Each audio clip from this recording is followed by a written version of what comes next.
I actually used to hate exercise. I hated going to the gym. I hated sweating. Nothing could really stick with me in terms of a fitness routine.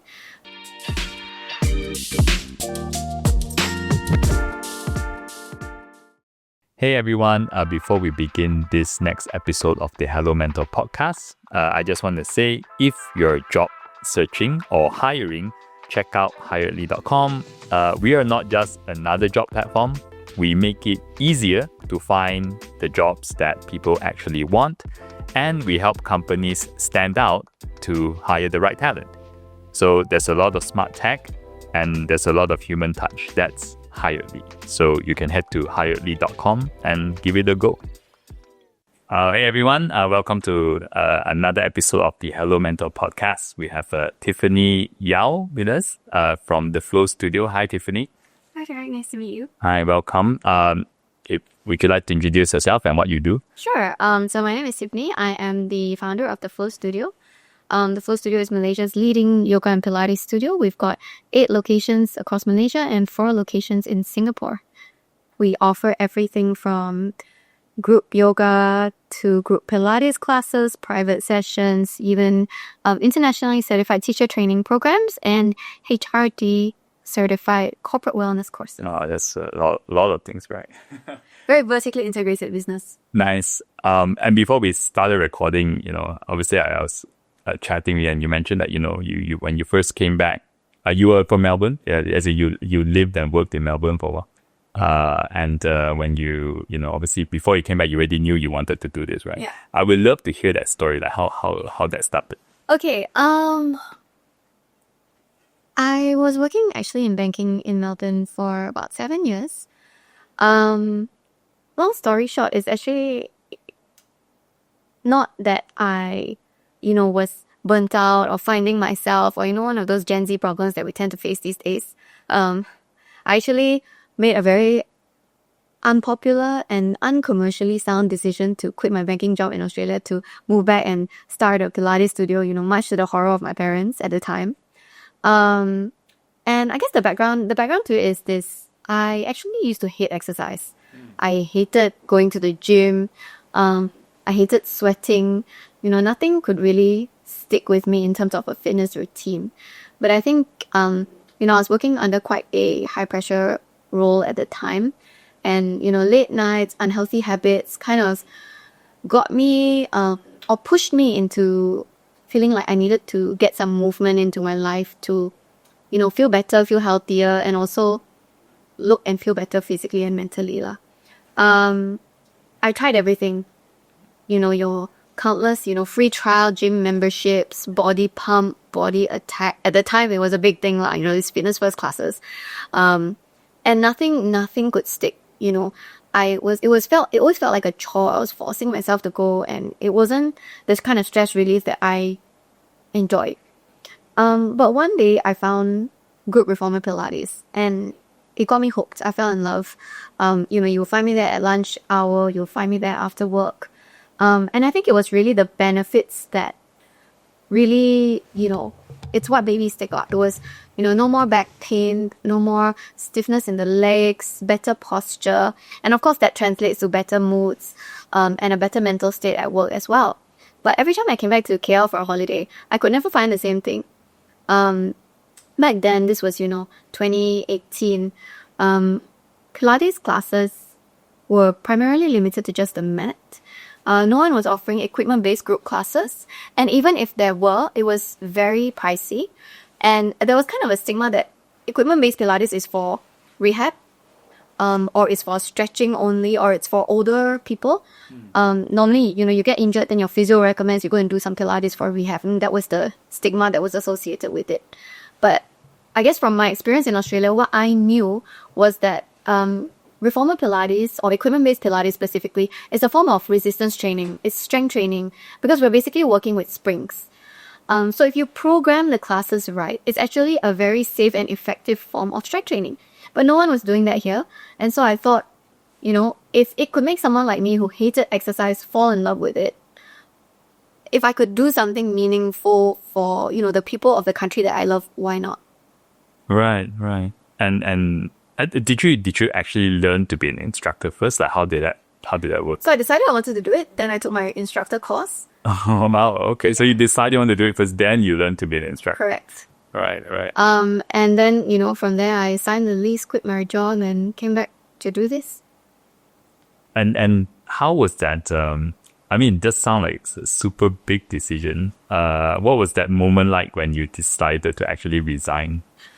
Actually, it was not too scary. I think when we're a bit younger, we're a bit reckless. To be really honest, would I do it again like right now at this stage in my life? Probably not. But I've got 2 kids now, so it's a bit different.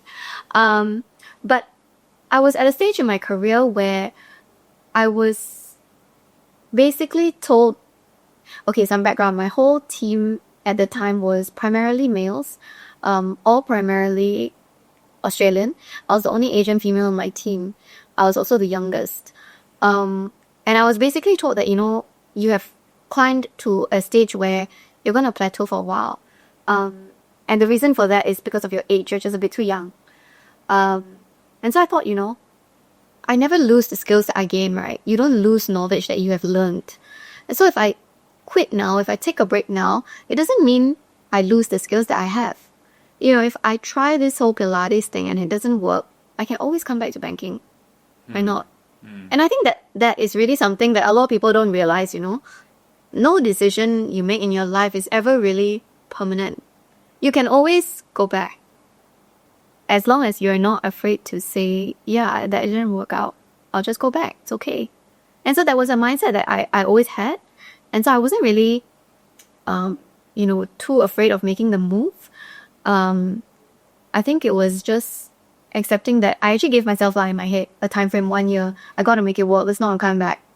Because you also don't want to be out of the corporate scene for too long. Otherwise, you lose your relevance, you lose your skill set. So yeah, now we are 7 years later and I'm still here. So I must have done something right. That's amazing. I suppose what I find quite fascinating is that not only do you decide, I want to leave banking for a while, but you also left the country. Like it's like 2 big decisions in one, right? Yeah, my dad was like, what are you doing? What's wrong with you? Right. And most people, I would imagine, if they heard something so disappointing, let's say from their employer at the time, they would just think, I just change my job. I just go to another bank. So still pretty big decision. And how did you, what was it like, so you came back, you saw, look for a good location, or what was that process? I found a location that I wanted online. I can't remember which website was it, like iProperty or whatever. Okay. And at the time, it wasn't available. So we contacted the agent and I was like, I want this location. And for those of you that are familiar, it's our Bangsar location, which was our first studio. And when we contacted the agent, it wasn't available. So I thought, okay, no worries. I'll just do my instructor course first. So I did my instructor course while I was still working. And once I'm done with my instructor course, then I'll go back to the drawing board and find another location. So happened, I guess it must have been fake, that the agent rang back, maybe 2 months later and said, hey, the space is becoming available. Do you want it? Right. And I was like, okay, it's now or never, right? Let's do it. And then my dad at the time, of course, I think in hindsight, it's something that he did that I'm actually very grateful for was he didn't provide me with funding. This is like, you want to do this?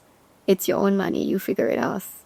And I think that's really what made me push to make it work. Wow.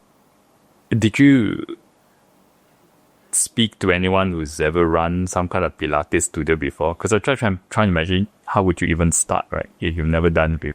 I spoke to a lot of Pilates studio owners in Australia, actually, just to kind of understand, I guess, what to expect. At the time, like I said, the industry in Malaysia was very young. No one really knew what a reformer Pilates was. People only knew Pilates as the mat. So, we had to do a lot of education to the market around what is reformer Pilates, what are the benefits, why you should be doing this. And the goal has never changed. It's always just to make movement more accessible to everyone. And it's about quality movement, not just movement. The industry was also very unregulated at the time and kind of still is. There's no real, governing body or enforcing body that says, as a studio, you have to have internationally certified instructors to teach. You have to make sure that your students are safe. So, it was my goal to make sure that this level of quality was always going to be upheld in the studios that we run. But also at the start, to be honest, my vision never went beyond one stage. Right. You just said that I want to I just wanted one. That's all I wanted when I started. And what point did you know that, hey, you know what, I can have two now? Actually, it was the demand, and people kept coming to us. So even our second location, our third location, we've actually been very lucky. Like, landlords keep approaching us. Like, do you want to open here? Do you want to open there? When we first opened, demand was so strong, we had like 2-week-long wait lists of people waiting to join our classes. So it kind of, we're very lucky in the sense people kept coming to us, asking us to open. And it was also very scary because at the time it was COVID. We opened in 2018.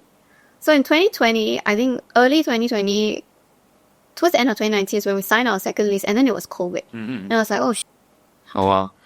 what have I done? Right. But we pivoted during COVID, and we actually managed to stay green throughout COVID. We did the crazy thing of renting out reformers to people's houses. So we were like loading reformers into lorries and sending them to people's houses and doing like daily live stream classes, which everyone thought was insane until everyone else started doing it also. But the demand from our community was so strong that we were actually renting reformers from other studios to rent out to our clients. So yeah, I think, it was after COVID and everything reopened, we opened our second studio, demand was still there, third studio, demand was still there. I guess from there we just kept going, and it's kind of been that way ever since. I never really focused too much on expansion, but landlords kept coming to us and asking us if we wanted to open. Right. So you started one, the demand was really good, and you started a second one. Obviously the lockdowns hit and everything, but somehow you still managed to stay green and profitable. And once lockdown was lifted, you just kept expanding. Yeah. So, right? Okay. I was so curious about when you say just now, so you rented the equipment to your customers. Is it? How does that work? Like, because you presumably you have to kind of leave it there. So they are doing, but are they doing like daily classes? Yeah. So we're just doing like live stream classes every day. Oh, all right. For our clients. Like, you log in this day, this time, it's like an in-person class, but everyone's doing it at home. And that was what everyone was craving at the time, right? Human connection, being able to maintain their routines. Right. So yeah, we just started renting it out, and then the lockdowns came in, extended and extended and extended. Yeah, in the strange way, I think people probably crave that fitness thing a little bit more because they're stuck at home, right? They wanted to be active somehow. And in a way, it was a blessing in disguise because it was during COVID where people started focusing a lot more on their fitness and their health and recognizing the importance of physical health and mental health as well. So that's why, like, when we reopened from COVID, actually demand came back almost instantly. Right. And you mentioned before that obviously when you told your parents, did they try very hard to discourage you from doing it? I actually think my parents know that if I set my mind to doing something, I'm the kind of person that will just do it. Like, it doesn't really matter what you say. So I think they just put the accountability back on me then. Okay, if you want to do this, it's your money, you figure it out. If you lose all your money, that's your problem. I think, okay. That's a really big battle. I think it really resonates with the way I was brought up as well. The accountability was always on me. It's like, in high school, right? If you want to go out, hang out with your friends in the malls and all that, no problem. But your results, it's got to show for it lah. And if it doesn't, then that's where, the restrictions will come in. So I think I've always been raised with that kind of mentality. You can do what you want as long as, you got to hit X, Y, and Z. Right. I mean, tell me more about your childhood. Because I find that many people that start their own businesses, this tends to be some trait or something that happened when they were younger, either making them believe that they could build their own thing, or sparking that sort of creative spirit. Was there anything from your childhood that you felt made you have this mindset that you could be an entrepreneur, that you could start something? Actually, I think my dad is an entrepreneur himself. So, for as long as I can remember, conversations at the dinner table are mostly about work for him. And I think something that I've always admired is he kind of has this undying entrepreneurial spirit.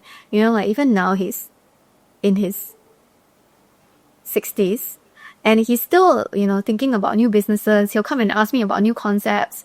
And I'm like, why? Aren't you tired? Just chill. So I think that I guess sparked the spirit. In terms of what I guess gave me the push or maybe the confidence to do it, I think it was just a more of a, if I don't try it now, I don't think I ever will. I think being an entrepreneur maybe is something that you're born with. Maybe.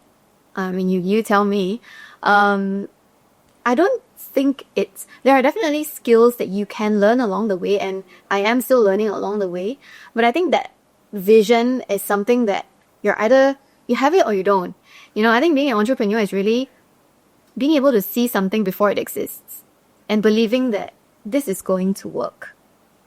Right. I from the people that met and interviewed, it could be that you're born with it. I'm not sure. I see largely two groups, right? Like, so there are actually people who grew up with very strict parents, and because they grew up with very strict parents, in a strange way, they rebel against the parent. And by rebelling against the parent, then they somehow became very independent, and they learn how to self-sustain their life and all that, right? And then there's another group that I found was they live such a free life. Like they actually were parented as a free child. Like they were given so much space to do what they want, and by having that space, for some reason, it just nurtured that belief, you know, that I don't have to just get a job. I can build a net. I can do anything I want. You know, like so. You know, I'm not very sure. Like in some sense, were they born with it? Because it seems like the stories are so different. I think it's for me, like if I was to relate to either, that it would have been the space. So my parents were, you know, always really busy working when I was quite young. I think I also remember, I mean, my first day to kindergarten, I think I cycled there with my helper by myself. Oh? Right. And, you know, I was always into this entrepreneurial thing. I don't know why, you know, I will like build a lemonade stand, sell lemonade. In uni, actually, instead of going clubbing with all my friends, I was selling contact lenses in Australia not because I needed the money, just for fun. But you enjoyed that process. Yeah, I enjoyed the process actually of identifying like, okay, I think the market needs this. And then from there, how do I turn this into a viable product? How do I communicate my USP? How do I market it? How do I improve the logistics? And it was paying really well. It paid well. It paid better than my first banking job. So yeah, I think it's always been something that I just enjoy doing. Right. I'm very curious about how, before you even started your studio, obviously you worked in the bank, right? But before that, have you ever worked for free to get experience, or, you know, or work for very low salary? I used to work in TGI Fridays for like 4 ringgit an hour. I think the amount spent on lunch and getting to work and the toll was more than I was earning in any given day. And I think I was only like 16 years old or something. 16? Yeah. All right. And I think that was just, you know, really, I wanted to do more with my time. And that was the driving force. But in terms of working for free, I mean, I think my first year at the Flow was for free. Oh, you didn't pay yourself for 1 year? No. Right. Yeah. Right. Okay. And it was like after you decided to start your second branch, is it that's when you felt that your kind of cash flow is a bit better and all that? Yeah. No, actually, it was my dad. Like, he told me that you need to start paying yourself or you're going to burn out. Which was true lah. And in hindsight, you know, I think it's good that I've always had, you know, that family backing to give me advice, whether I choose to take it or not.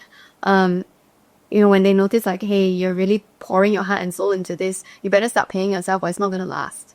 No, it's really good advice. Actually, when we first started here, I remember I didn't pay myself for like 18 months. And after that, when I did start paying myself, it was still quite low. But it's largely because I also got the advice of, so people say you sort of have to price in your time a bit. Yeah. Then you actually know how well the business is actually doing. Because if you're actually always working for free, sometimes your cost doesn't represent the true cost of the business because you didn't price in your time, right? So But it's also true that I guess when you start something new, people have to accept that they have to go for a while without earning any. I mean, I think if you really want to start something, as entrepreneurs, we're always bootstrapping, right? Unless you follow the new format of businesses where you receive funding, then only you start. But I don't know, I guess I'm a bit old school. By the way, and also congratulations on being the what's that? Ernst & Young's Entrepreneur of the Year under the women category or something. If I'm not, hope I'm saying that correctly. Yeah. One of the nominees, right? Yeah, I think I was shortlisted for the top 3 in the women category. Honestly, it was a huge shock, and very humbling as well, because I think all the women and even all the other entrepreneurs that I'm up against are much larger players. These are brands that you know, businesses that you hear of, who are, revenue probably 10x of ours. I don't even know like what I'm doing standing there. Yeah. What's your best guess? So like what did you why do you think that you've been nominated? I suppose it's the story and the cause of what we're doing. So I guess, I mean, going back to that whole banking thing, I actually remember my breaking point. I was in the office. It was about 8 p.m. I was working on financial model. We were doing basically syndicated funding for one of the publicly listed companies. It was a retailer. And I remember thinking, what is the point of this? I'm just helping rich people get richer. What am I really doing with my time? What am I really doing with my life? So maybe it's a bit idealistic, but I thought if I could just help more people move, do something more meaningful for society. Of course, it still has to make money. Business is business. But if I could tie meaning into that business, doesn't that give the work a lot more purpose? And, I think no matter what, right? I think, and something I always tell my team as well, guys, we could be selling anything. We could be selling a bottle. But when the days get tough, and reality is this, no one loves their job every day. I'm sure you don't love what you do every single day of your life. I don't either. It's the same as, do you love your parents every single day? Not really. But when the days get tough, try to think about the purpose of what you're doing. The purpose of this job. Are we just selling water bottles?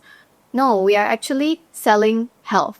Whatever we sell, whatever we do, we're selling classes, we're selling movement. We are helping people live healthier, better lives. We are helping people move, feel better, improve their physical health, improve their mental health. And I think that should be the cause and the purpose that helps you get through those tough days. Right. And do you have many of these tough days?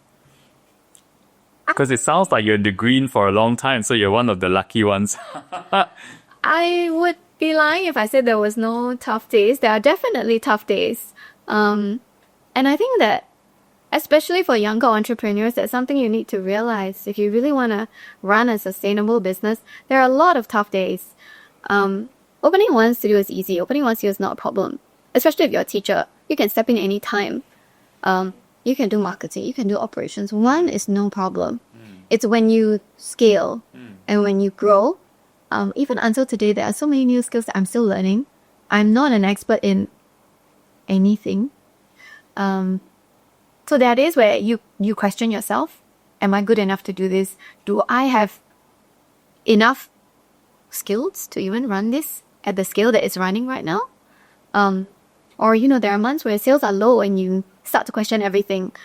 But you have 50 staff on your payroll that you have to pay. So no doubt there are tough days, but I think what sets the successful ones apart is how you push through those tough days. Right. How did you learn how to scale the business or run a 50-person company? Do you have a mentor? Do you talk to someone? I think in initial days, I tried, classic founder story. I tried to do everything on my own. I tried to learn on the job.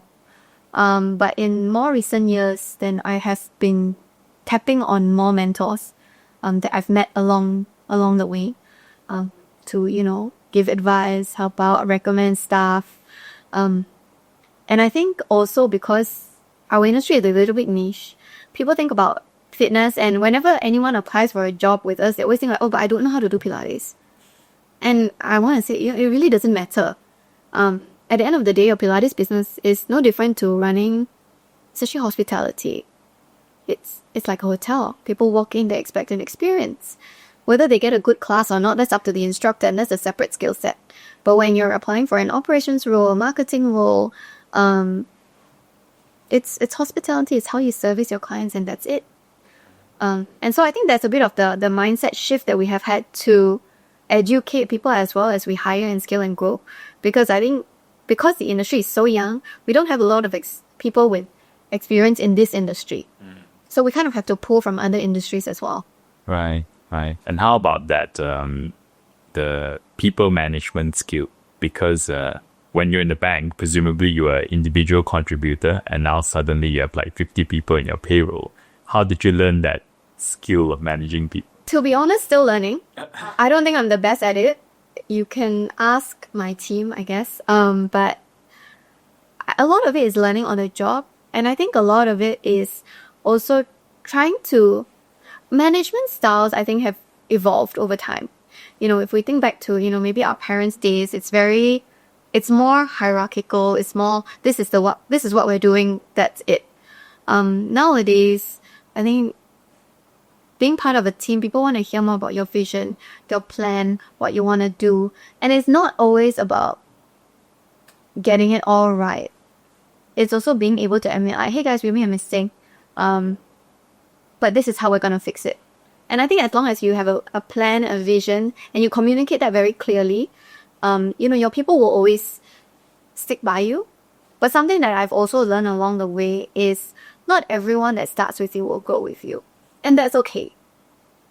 Right. And of course, I suppose it's pretty common for people to change jobs every few years now. Exactly. So, back in the days, maybe 3 years ago, every resignation felt very personal. Like, what didn't I do for you? Why you don't want to stay with me?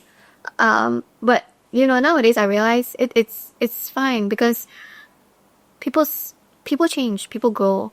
At the same time, as they grow, the organization grows. And, maybe our goals 3 years ago are different from what they are right now. And so it's okay that people go in different directions as well. I think it's, at the end of the day, sticking to your principles in terms of how you want to manage your team, how you want to manage your people, and also being able to motivate them. And I think that's actually one of the things I am still learning how to do. I'm the kind of person who thinks a lot, and I don't say a lot. But I'm kind of trying to break out of that shell to communicate a bit better with everyone and tell them like, oh, this is what our goals are, this is what our plans are. And how you doing that at the moment? Like a motivator. What do you try to do, at least right now? I just try to actually just spend a bit more time with everyone. Get myself away from the screen for a while. And, go down to the studios, attend classes, talk to the instructors. Of course, we try and have gatherings as much as possible. Back in the day when we first had like maybe 3 studios, we still used to do like every week we had a teachers gathering where, and this is something different that we did in the industry where we had weekly teacher sessions and teachers would come together and practice together, teach each other, and we would actually give each other feedback. So we practice this very flat structure where I don't care if you've been teaching for 20 years or 2 years, we all have something to learn from each other. Whether it's what to do, or it could even be what not to do. And that was really something different in the industry because in fitness, typically, most instructors are freelance. So it's very much about looking after each individual's personal goals and needs. We tried to break down the walls so that instructors are more willing to share information and I guess help each other, maybe how to deal with difficult clients, how to deal with complex cases, more of that information shared. So that was actually something that really stood out that the flow used to do. And we still do, but maybe not on a weekly basis anymore, once a month. And that also helps the instructors feel like they're more part of a team that's growing together. Right. And now that you've had so much experience like managing different people and all that, and I'm very curious because you've also worked in Melbourne, right, for a very long time. Or what do you notice as different in terms of like working styles between like what's like in Australia and what it's like in Malaysia? I know the business that you're comparing to is very different, but I don't know whether there are things that you notice between, let's say, Australia and Malaysia. Actually, when I first moved back, I had a huge culture shock that everyone deals on WhatsApp. All right. It was shocking because in Australia, the boundaries are very clear. It's email only. Like, to WhatsApp, it work related, it's just a big no-no. But I find in Malaysia, whether it's a good thing or a bad thing, everyone deals on WhatsApp and it's kind of an any time of the day thing. So that was a big culture shock for me. But in a way, I think it's good provided individuals know how to manage it lah. Right. So basically, I mean, what you're saying, it's Malaysia, the boundaries to communication are very blurred because everyone's on WhatsApp, right? Your work conversations and your personal conversations are all happening on WhatsApp. Correct. And people seem to be okay with it. Yeah. And admittedly, I'm also guilty of it now. It's just easier and faster to communicate on WhatsApp. But I think with Malaysians, we have a very can-do attitude, which is a good thing. We have a very creative attitude as well in terms of problem solving. And I think that, for entrepreneurship and for running a business, it's very good because, it's more, when you see a wall, it's not, oh, I can't go there. It's, how do I go over it, under it, around it to get what I need done? Right. Can you give me an example of why you feel Malaysians have that can-do attitude a bit more? I think, because what I've noticed also running business in Singapore now, Malaysians actually have a much stronger entrepreneurial spirit. Maybe it's the way we are raised, the environment that we're raised in, that, a lot of people feel, I guess the barriers to starting a business are not so high in terms of regulatory approvals, getting a license, anyone can sell anything, like Pasar Malam, you can just open a table and sell whatever you want. If you're in Australia or Singapore, you want to be a busker by the side of the road singing and dancing, you also need to get a license, right? And I think that just because, as a society as a whole, we don't have that much regulation yet, it encourages a lot of creative spirit. And so, we're also very flexible in the way that we do things lah. We are trained from a very young age that, maybe no doesn't really mean no. It's like maybe. And rules are not really rules, it's guidelines. Right. I think I know what you mean, right? Like everything's up for discussion. Yeah, that's a really huge difference I've noticed, especially Singapore and Malaysia. Right. Okay. Can I just sort of magnify back a little bit on Flow Studio itself? Like, when you set up a new location or new studio, like, how much detail do you personally get into plans? I'm very curious about. Do you, in terms of the design of the studio, etc., and also, I mean, so just follow on related to that because it is obviously getting a lot more competitive now, I suppose. And what is, how do you try to differentiate yourself? Yeah. In terms of maybe tackle the first part first. How involved do I get in every studio? Vary. I guess this is a strength and also a weakness. I'm a bit OCD. You'll notice actually that every Flow studio has similar elements, but they're never the same. So we try, and one of the biggest challenges is trying to scale while still maintaining a boutique feel. So I still want our studios to be very connected to the community that we are in. And in that sense, I don't want it to feel like a cookie cutter. I don't want it to be like KFC. Everywhere you go, KFC is all the same. Every studio is designed a little bit differently. We have the same logos, the same curved elements, the same vibe, but they are all different. So in terms of ID, I get super involved in every single one, rightfully or wrongfully. And even, until today, I still get very involved in the construction process. What I've outsourced or rather passed on to my team is the training of the instructors. So I've managed to build a very strong senior instructor team. And what they do now is they are the ones that, once we've hired, these are our founding team for this studio, they will train them in our signature method, which is basically, we live by this slogan called sweat, burn, shake. Meaning every class you come to with us, you will sweat, you will feel a burn, and you will shake. And that, I suppose you said, it's very competitive in the market right now. What are we doing to differentiate ourselves? And that is it, the sweat, burn, shake.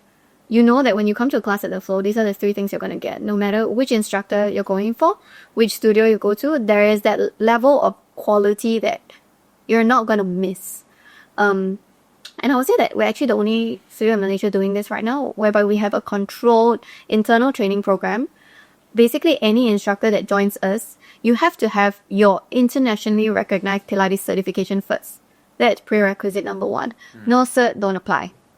Right, so once you apply, and let's say we decide to take you on board, you have to undergo our internal training first, and that's to ensure that you are upholding, the quality and the level of class that our clients are expecting. So that in itself is what sets us apart from any other studio. In most other studios, I think clients tend to follow the instructor a bit more, and of course, everyone has their favorites, right? We're all human, but at least you know that if your instructor is away or sick, and you come to a class at the flow, you're still going to feel these three things: your sweat, your burn, and your shake. We also make sure that, the experience starts from the minute you walk in the door. How the studio smells, how the studio looks, how the studio feels. We take a lot of pride in making sure that it's a seamless experience. Also, I would say we dominate the low-impact fitness market by also offering yoga, mat Pilates, hot yoga, hot mat Pilates, and we are also expanding into mega former. What is mega former? It's layman terms, reformer on steroids. Reformer on steroids, right? Yeah, so it's a form of strength training. It basically works your muscles for maximum time under tension to break down the muscle fibers and build strength.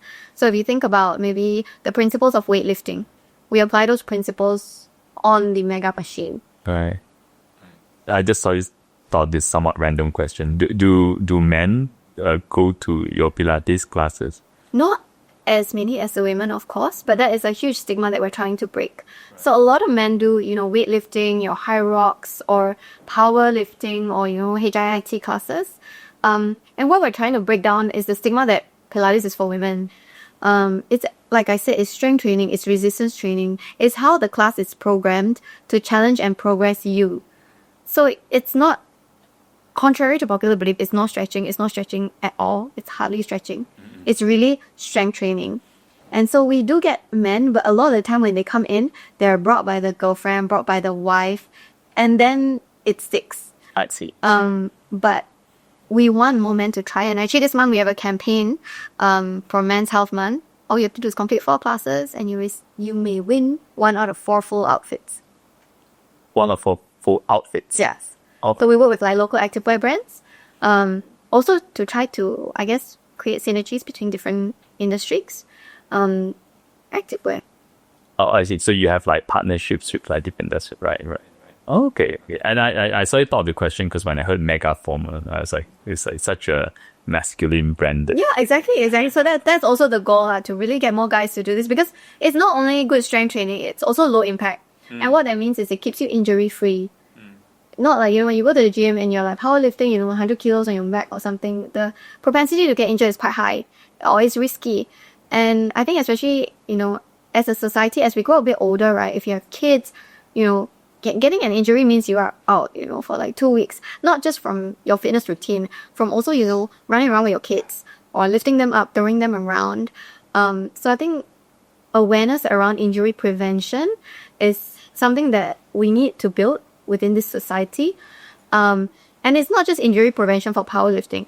The whole Pilates thing teaches you good form, teaches you how to engage your core when you're doing any movement in daily life. What that means is you'll reduce the risk of pickleball, tennis injuries, frozen shoulder, wrist injuries, everything. Right. So it's a form of exercise where there's a very low risk of injury. Yes, absolutely. I would say nearly 0%, provided you have internationally certified instructors who know what they're doing. Right. And in this, I know we talked a little bit about ups and downs earlier, but were there any big mistakes you felt you made that were quite memorable and a lesson that sort of you carry with until now? Mistakes that we made. I think we all make mistakes along the way. I suppose it depends on the degree of the mistake. I mean, we've definitely fallen short in terms of customer service sometimes, there's no doubt. I think just 2 weeks ago, we had an incident where I think one of our front desk staff was feeling unwell and had to leave in the middle of her shift. And so what that meant is for the next 2 classes, there was no front desk to check the clients in and to assist them. And that resulted in, I think someone posted an IG story not being happy about it and saying, this is not the level of service that we expect. Completely our fault, of course. But, the team was also trying their very best to get a replacement in ASAP. But, I think we just took ownership of the mistake and acknowledged, this is completely our fault. It's not the level of service that we want to provide our clients. Right. But in this instance, there was really nothing that we could do. But, let us, of course, make it up to you. Right. And I think that is the part that I really want to focus on a bit more next year. Because I know our instructors are great. They deliver really good classes. But it's how can we work harder to improve that overall experience for our clients? So that's probably a mistake that I would say we have made, in that we have prioritized the instructor experience more than the front desk experience. Right. Because in a Pilates studio, obviously the first thing you think about is the instructor. Correct. Right, without thinking about the entire thing. It's a journey. The entire journey, right? Yeah. So we build really nice spaces and we provide really good classes with really good instructors. But how about the front desk staff? So I think that is something that we have to focus on in the year to come. Right. And are there ways, because once you scale to so many different studios, right, are there ways you use to hold up a high standard among the team? I think it's a lot of training. At the end of the day, it's people, right? And people are, of course, the hardest thing to control. And of course, with front desk roles, the nature of the role, a lot of the shifts are taken by part-timers. And so I guess one of the difficulties that we face as well is hiring part-timers who feel accountable as well, to not only deliver really good service standards, but, of course, as well, to ensure that there's longevity in our client base, to talk to the clients, to build a community with them, rather than just sitting there and feeling like, I'm just doing my job now, I'm earning RMX per hour.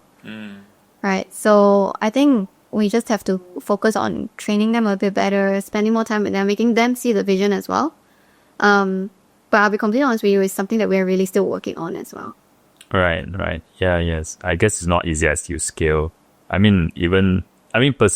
Personally for Higher Day, in our early days, the team that grew with us, when we were nothing, I still remember that they were somewhat personally invested in the story of our growth because you could say that they built it together with me. Exactly, yeah. Right? And as we grew bigger and the teams evolved, I do find that to automatically expect someone new to have that same level of belief. Commitment. Yeah. Personal investment, like your success, is tough. It's tough. Because it's hard to get people to see that same vision.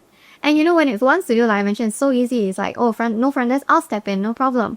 Day one, I was the cleaner, I was the instructor, I was the front desk. But as you scale, it's hard to, I guess, keep that connection with so many staff. Right. What do you feel is the biggest lie people tell themselves about entrepreneurship in Malaysia? It's very glamorous. Everyone's dream is to become an entrepreneur.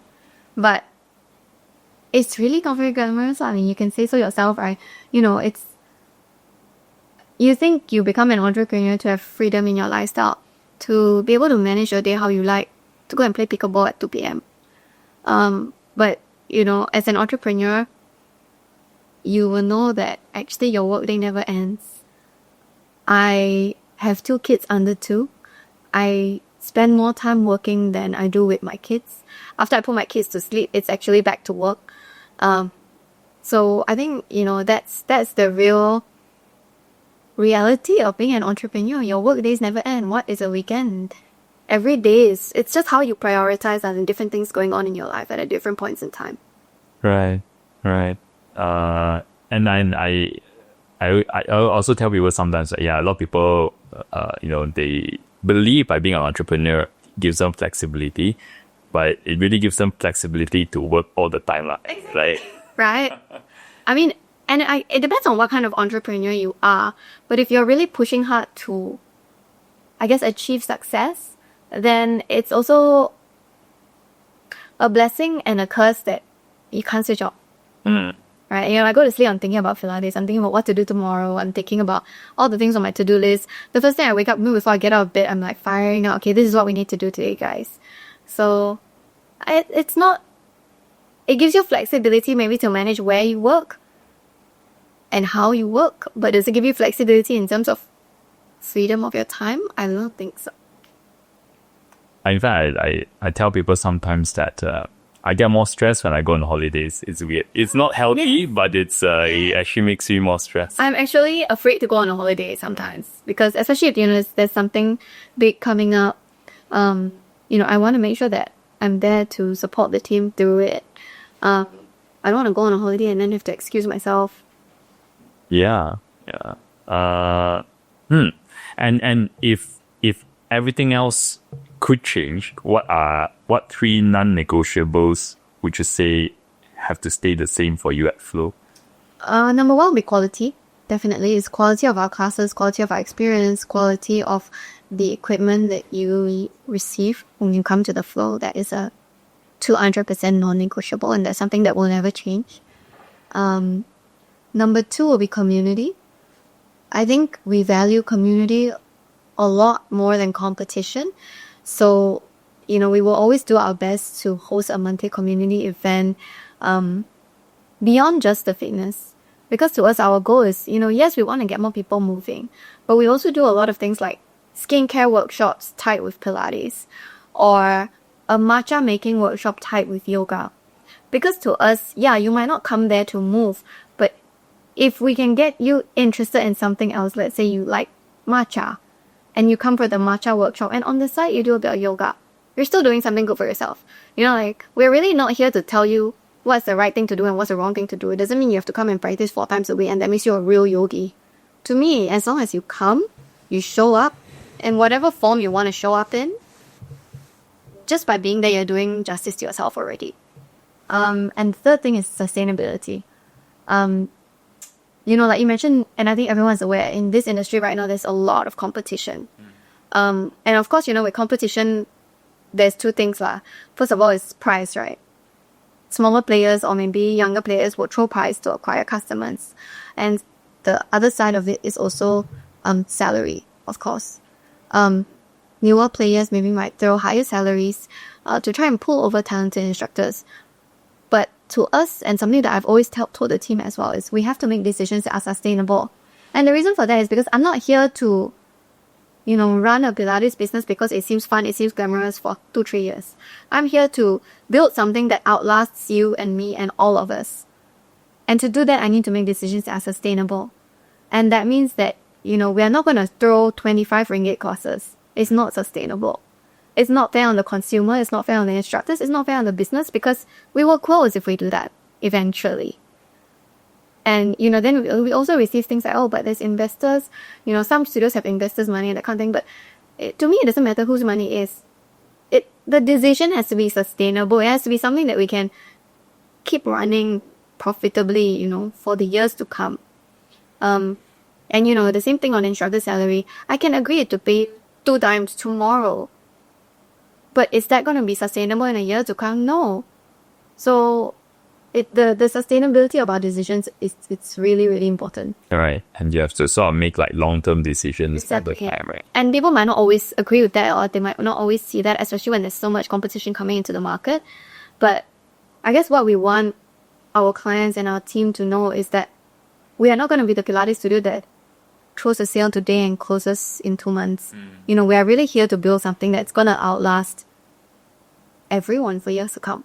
We plan to be the authority in movement in Southeast Asia. Right. And to do that, I suppose there are different ways you could sort of scale, right? But then in the long term, it financially doesn't make sense. You're still going to pay it back in a different way, right? Yeah. Were there different things that you had to unlearn, by the way, from when you were in a corporate life and when you started this? And I ask this because I always find that there are 2 groups of entrepreneurs. There are some people that right from the beginning, they already knew that they're not able to work for any company. They were an entrepreneur right from the get-go. They just started building their own thing. And there's another group much like yourself who've actually had a job. They had a job for very long and then came out and started their own thing. And then they'll find that, it's so different from having a job. So were there things that you had to unlearn from from working in a bank and starting it? I think I would say maybe what I had to unlearn was that, in a bank, everyone has a role. The scope is very defined. You do this, you do this, you do this. But that's because it's a large organization. But when you're a small organization, everyone kind of does everything. The lines are a little bit blurred. And so maybe what I had to unlearn is that, if your job is this, it's strictly this. When we're in a small organization, regardless of whether we're just starting out or we're a small company in general, there's more of a camaraderie and teamwork. And having to, I guess, instill that in the team as well, to tell them, everyone's job basically complement each other. And we're not here to basically, I think in larger organizations there's a bit of politics sometimes. But in a smaller organization, everyone is really here to work together. And to us, and to me, right, and this is the main thing I had to unlearn. You can train anyone in any skill, but attitude is something that comes with the person. So nowadays, maybe in the early days, we hire more based on what your CV looks like, what skill you have.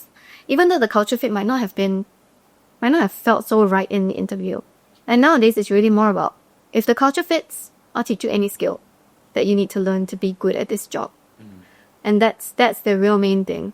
Even though your skill gap is much wider than, the other candidate, I would hire the one that has the right attitude and brings in, the right culture fit. It's really important because it really transcends throughout the entire team. How do you decide on culture fit? You can tell, from the first 10 minutes in an interview, how the person carries themselves, how the person speaks. You can tell whether they're passionate or they're just here because I just need another job. I'm just bored of my job. I just want another job. What we want are the people that are there because there is a passion and there is a belief in what we're doing, and not so much that, because an answer that I often get, why do you want to apply for this job? It looks very nice on Instagram. Like, okay. How much heart have you actually put into researching this? Right. Yeah, you'd be surprised. I hear that a lot. I used to hear that a lot, a little bit less now, even for Hirely. When I interview someone, I say, why you want to join? I say, I saw on social media you guys do such a fun place, I said, but that's not why we should be. That's not the mission of the company. That's not the vision of what we're trying to do. Yeah. So it's trying to, I guess, scrape a little bit deeper beyond the surface level and seeing who has really researched and, put in the heart and effort into this. And that heart and effort is what will show in their work in the years to come. Right. And in some sense, I think there's a certain level of intuition involved, right? And do you get it wrong sometimes? Of course, completely. I think, and it's very hard to tell in an interview. It's maybe 3-6 months later, then you will really start to see whether that's the right fit or not. Right. Okay. And has, I believe, you're considered quite a successful, what's the right term? Is it like a Pilates studio chain? Is that the right phrase to use? But how would you describe it? A wellness studio. A wellness studio, right? So quite a successful wellness studio. Has this sort of how has this changed your relationship with your friends and fam over the years? To be completely honest, I would say that I've had to reprioritize a lot. I think, after COVID, when we were going through quite a large period of expansion, spent a lot less time with friends. To be honest, I was very focused on the job and the role. And, the ones that have stuck by are the ones that you realize, these are the ones that I'm going to hold really close to heart. The ones that have understood that, okay, I can only meet maybe at 9 p.m. because I really need to get all this done first. With my family as well, I think it's having a very supportive husband and, of course my kids as well. They know that, maybe some people say, I'm a very terrible mom because I send my daughter to daycare from 6 months old rather than, spending more time with her at home. But it's something that basically had to be done, right? Because I have to go to work. So yeah, I think, relationship-wise, it's really making sure that your support system around you understand that, this is just what I have to do right now. How do you process that expectation as a mom though? Like, I mean, I'm very curious when you said that, like, oh, you send your daughter to daycare 6 months, you're a terrible mom, but seems like, I know what's the right phrase here, like that is somehow an expectation, right? It's more, I suppose, it's a tough question. I don't know. Maybe I can build on this a little bit, right? Obviously, there's a lot of like conversations around like, obviously you're categorized as a woman entrepreneur, but really you're an entrepreneur, right? So you're really an entrepreneur, and obviously, there's all these things about parenting where there are expectations about what it's like, what you should be doing as a mom or as a parent, right? So, do you feel anything about it, or do you think it's like, whatever? Like, I mean, of course, I think growing a business is very similar to growing a child. I mean, you're always, you're so invested in it, and it's always a balancing act between guilt and gratitude. You're always feeling guilty that, I don't spend enough time with my kids. But at the same time, I need to go and work to be a better mom for you as well. To be able to provide for you guys, to be able to also, when I spend time with you, it's real quality time. To be able to be present and focus as well. If I don't go to work, I'm going to have a lot on my mind, and I might not be present even though I'm physically there. And then when you do see them growing, there is that sense of gratitude and fulfillment. But at the same time, it's also the same way with the business, If I'm spending time with my family and something goes wrong, that the team has to pick up, there's also guilt that, I could have helped, sorry I wasn't there. But then when you see the team manage to sort it out, there's also gratitude in that, hey, you guys did a really good job. And when you see the business growing, and I think this is like the dream for every entrepreneur, is like the business can grow without you actually being there, right? That is the ultimate, sense of fulfillment that we're all trying to achieve. But at the end of the day, I think balancing both, I would never say that there's work-life balance. I really don't believe in this concept. I think it's just prioritizing what's going on in your life at different points in time. There are some days, it's like a relationship, there are ups and downs. There are some days your kid will need you more. There are some days your business will need you more. And it's just making sure that the support network you have around you understands that that's the case. My husband always says, your first baby was flow. And in a way, it's true. And I hope that, the flow and the customers, the community, the staff also know that that is actually how important they all are to me. Right.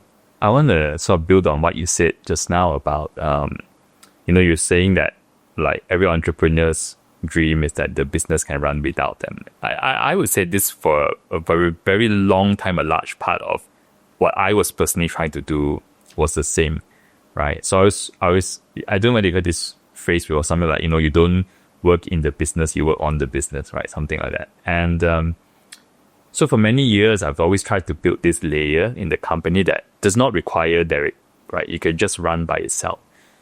But I found that philosophy, at least for me personally, didn't quite pan out so well because end of the day, the unique thing about a founder-driven company is that the founder is there, right? There's no one else that's going to obsess over this tiny little detail and all that, right? But there comes the tension between these two sort of philosophies.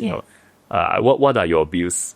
I think I'm more aligned with your view as well. Like, I've also been trying to do the same thing, build a layer where, my managers feel empowered to make decisions. They know how to steer and drive the business, in the right direction. But I think it ties back to something I said earlier as well. being an entrepreneur, to me, a lot of it is about seeing something before it exists. And it's like you said, who else is going to obsess over the tiny details in your business other than you?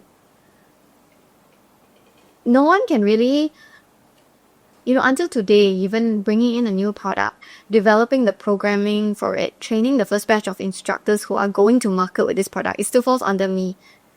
Not because I don't believe my team can do it, they can. But because I'm in love with the product so much that if I can't teach the classes, I want to make sure that the people who are teaching the classes are, as good of a representation as I would be for the clients. So I think it's important for the founders to actually still be there and driving the product. But maybe what we do need to learn to do is to step away from the ad hoc, the day-to-day. Right.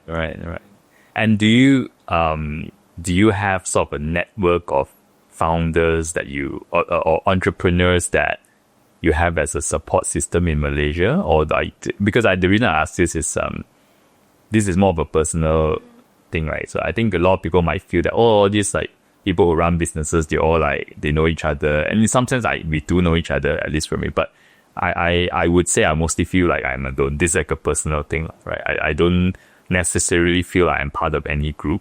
But are you able to build that sort of community of entrepreneurs that It's very much individually driven. Right. I do have a few founder friends who I do reach out to, but I would say more mentors rather than friends. And I think it's also just a personal phase of my life thing, because whatever spare time I have, I try to spend with my family right now.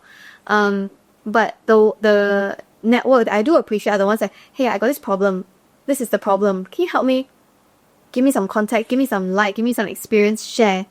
And, I think, as founders, as entrepreneurs, we're all very busy. And so, there's no like, hey, why you never say hi first? Hey, ask me out for a drink first, that kind of thing. It's okay, this is how, it's really like no bullshit. This is it. And I think that's the kind of relationship that I value. But at the same time, I think, I don't know whether you agree with me or not, entrepreneurship is actually a very lonely journey. Sometimes, I also wonder, like, you question yourself sometimes, like, am I making the right decision? Am I driving this company in the right direction? And you can't really ask your staff. You can ask, your closest allies, sure. But at the end of the day, I think it's a lot on your belief about whether what you're building is going to work or not. Yeah, I think so. And you are a solo founder, right? There's no co-founder. I do have a co-founder. You have a co-founder? Right. My co-founder works more on the operational side of things, on the tech side of things. Right. So the real product and marketing side and what makes what we do special, it's all in here lah. Right. Well, I guess it's helpful to have a co-founder, I suppose. Then you can at least bounce ideas off each other, or like if you're going through a challenging time, there's one other person there. Yeah. Okay, I mean, then that's good. But I'd say, but you're right. And even with co-founders, it is quite a lonely journey. Yeah. And sometimes decisions you have to make are not the popular ones. Yeah. And in fact, I would say that is the price of leadership, because if you're always going to make what is popular, in a way, you're not needed. Right. So every leader's job is to make the right decision, even whether it's popular or not popular. Yeah. But whether it feels like the right decision or not at the time. Right. So the fact that if a lot of people are against a decision and you have that conviction to make it, that itself is a lonely decision in some sense. Right. But yeah, okay. Do you have, you've expanded even into Singapore now. So what is the vision that you have for the Flow Studio right now? But yeah, like I mentioned earlier, our vision is to become, the leading authority for movement in Southeast Asia. And what that means is it's beyond just expanding number of locations or number of studios. We also have our very own teacher training programs. We're actually Asia's first to create internationally certified teacher training programs. So these are certified by the National Academy of Sports Medicine, which is a US-based, governing body for movement training courses. what that means is, we want to be the voice and the authority for when people think about standards, knowledge, education in the field of fitness, they will come to us. What we plan to do is to expand our education courses, across Southeast Asia. More so, yes, we believe we deliver a good quality course. We have actually taken, I think the best parts of all the different courses and combined them into a course that we feel represents really what the market needs. But it's also about creating accessible career pathways for individuals. So one of my big goals when I first started, right, was to make teaching yoga or teaching Pilates a real career. A lot of people think of it as just a side hustle. Well, I wanted to show people this can be a real career. And primarily for a lot of women who are returning back into the workforce after becoming a mom, or maybe, certain people that cannot follow the traditional corporate path, or the traditional academic path, often they maybe get left behind. What we do is we create these job opportunities for a lot of women and men. They can have a professional skill set that pays very well, while still maintaining other priorities in their life, like being a mom, being a wife, looking after your parents, whatever else it needs to do. Because the working hours are quite flexible, but at the same time, it's a real job that pays very well. But a lot of the previous training courses that were around, because they are from the US, you are paying US dollar prices. So, at a minimum, it starts at about $5,000. And not everyone has that, is able to access that. So basically, instead of making people pay a huge US dollar license fee, we just made it affordable. It's only 8,800 ringgit to start. And that's a price that most people can afford. And we wanted to give a lot of people this accessible career option to step into. Oh, it's interesting. What made you sort of like, this is almost like a different business segment by itself? Okay. Actually, it was always a goal from the start to start our own teacher training program. Of course, for selfish reasons, we want to hire the best teachers. So we train our own, we pick the best, it works. But it was really to show people that, especially Asians, because in Australia, becoming a Pilates instructor is quite a normal job. It's an option for, I guess if you're not going down the traditional corporate path, you can also become a fitness instructor. But in Malaysia, what are your other options if you cannot go down the traditional corporate path? Like really, what are your options? Maybe go work in a hotel or a restaurant, but it's also quite tiring, and maybe it's not as highly viewed or as respectable as fitness instruction. When you teach fitness, right, it's beyond just getting a good class to move. You're learning anatomy, you're learning human biomechanics, you're learning how to deal with pregnant women, people who are injured, and you're basically helping them return back to normal life. So there's a real science behind it that I felt was very underappreciated in Asia. So yeah, to me, it was just, I just want to create more career paths for people that are really respected, and it's a professional skill set that pays you really well.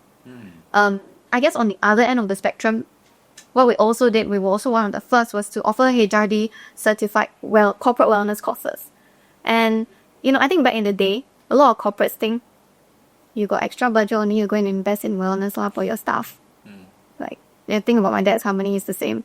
Time to spend his HRDF fund on the floor, it's like we have real courses to attend. But nowadays, people are realizing that, offering wellness to their employees not only helps, it's not a perk, it's actually viewed more as a necessity now. Because, of course, the scientific benefits are less sick days. People have better posture, they feel better at work, they feel happier coming to work. And it's also a form of team bonding. Rather than, you spend your budget buying drinks for your team, why not you spend your budget bringing them for a yoga class or a Pilates class where they're building bonds together? It's actually, I guess, modern team building. And back in the day, we're spending money on you go to some retreat somewhere, you do those team bonding games, and jumping into the swimming pool together, that kind of thing. But doing a fitness class together, we also achieve that same level of, I guess, interconnectivity between your staff. And so we're trying to really spread that message a lot more to corporates nowadays. And by making our courses accessible through the HRDF fund, it also, I guess, makes it more affordable for corporates in a way. Right. And to some of these teachers that you train, do they end up being your own fitness instructor? Yes, of course. Oh, you're right. Of course. Wherever we can, we also try to offer employment opportunities. Right. But they can also go out and do their own thing, or they can end up working for a different studio. Right. They can work for a different studio, they can open their own studio, do whatever they want. It's really about just giving you the skill set to be a good Pilates instructor.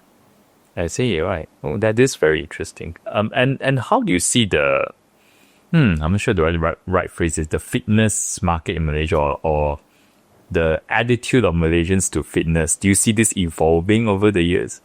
I do. I definitely do. And I think, people are recognizing that health is very important nowadays.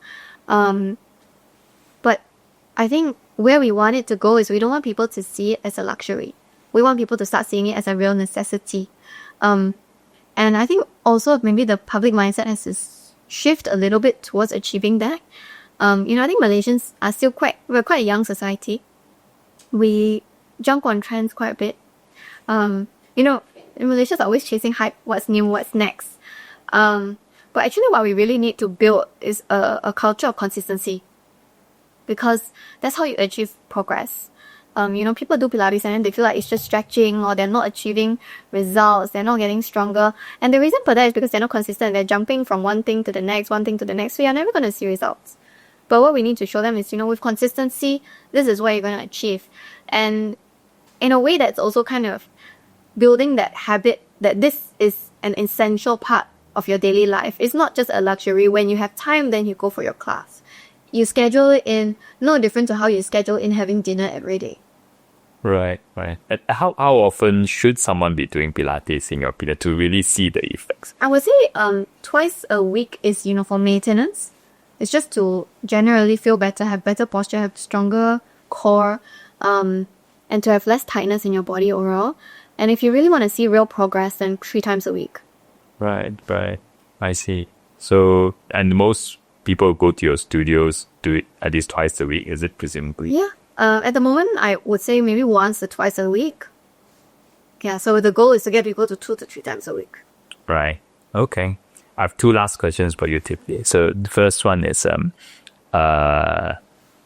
you could write a letter back to yourself at the point that you first resigned from your job, you're about to start this, right?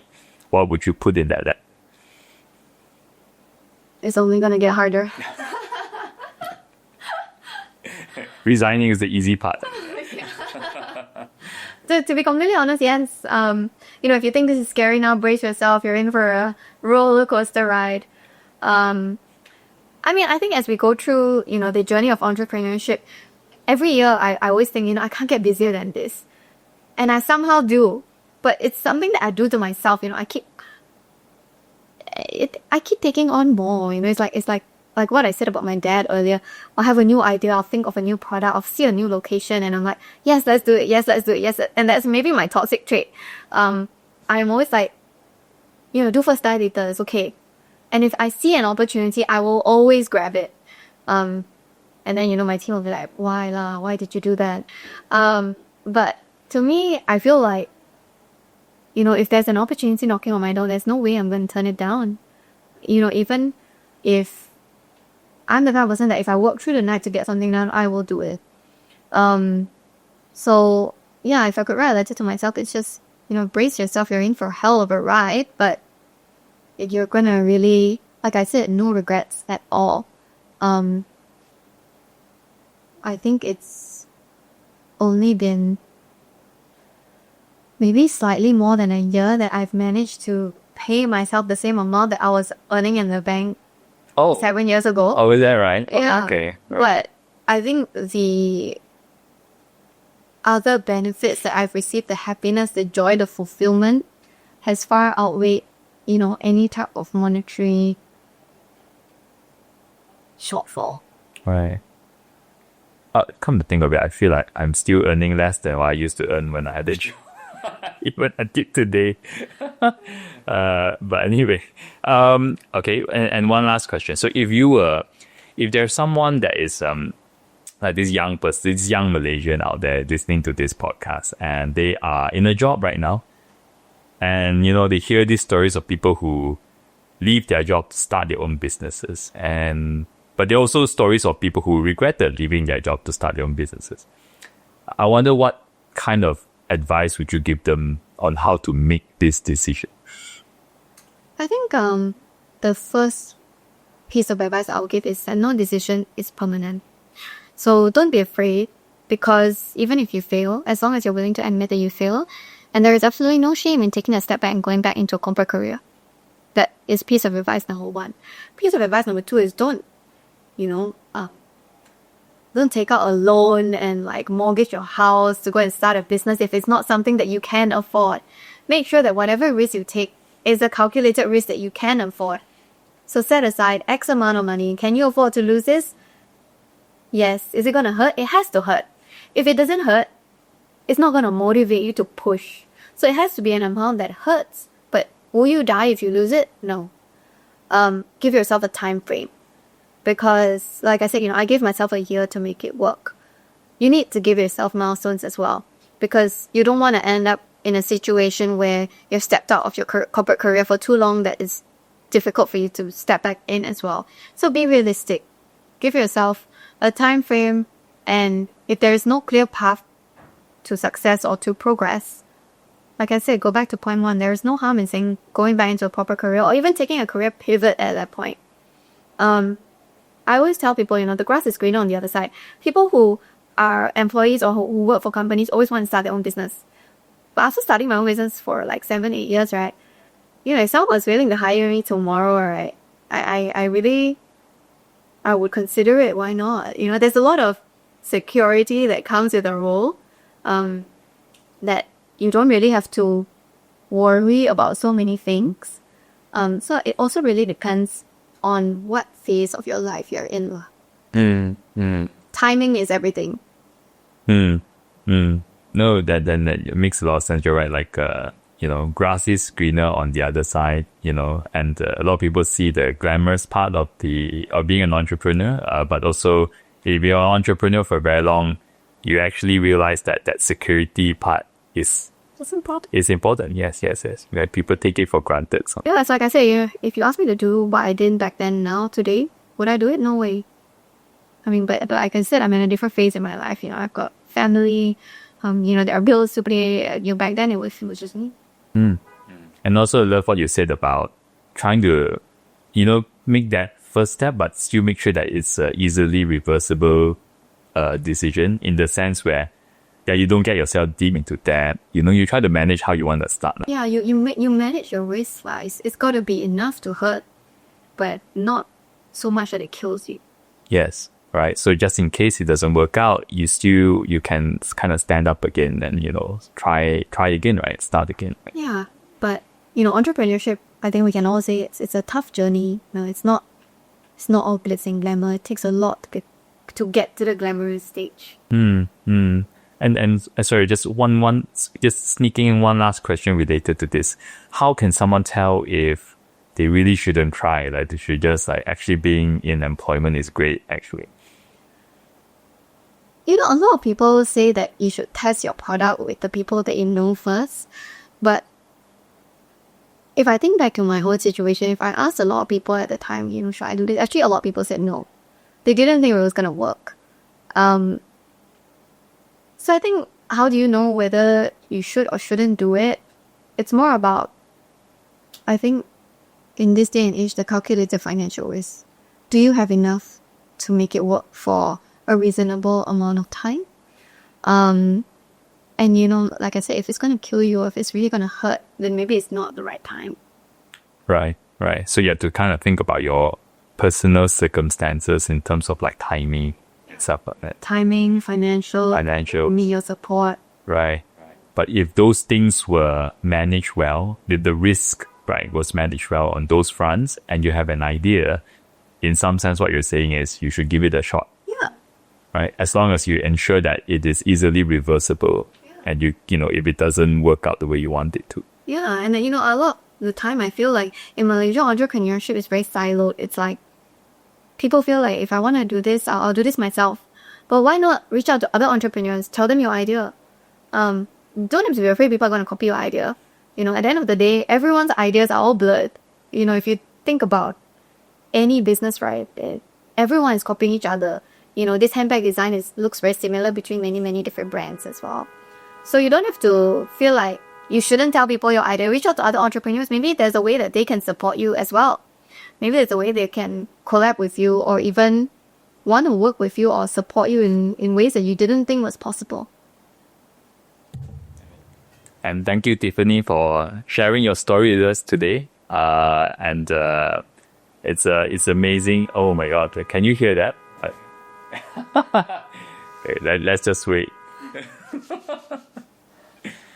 I was going for like the home run, right? It's like I'm gonna end already. Oh, but it's again, congrats on being like the top 3 nominees for the women entrepreneur category. What's happening out there? No, I think somebody double parked or something, and then the guy's just so mad and Oh, right. summoned the owner. Right. Yeah. It's okay. This could stay like could stay out. Being authentic. Malaysian problem. That's why Malaysian problems, right? Yeah. This is yes, so I'm saying yes. So no, congrats. I think it's amazing that you are top 3 women entrepreneur nominee. And when do you find out, by the way? December 9th. December 9th? Okay. I mean, like, all the best with that. I think it's a fantastic business you've built and you've expanded even all the way to Singapore. It's actually pretty rare for Malaysians to expand. I mean, it's pretty rare for businesses in general to expand beyond a single country. So I think it's a pretty amazing achievement. Thank you so much. Yeah. So thank you. Right.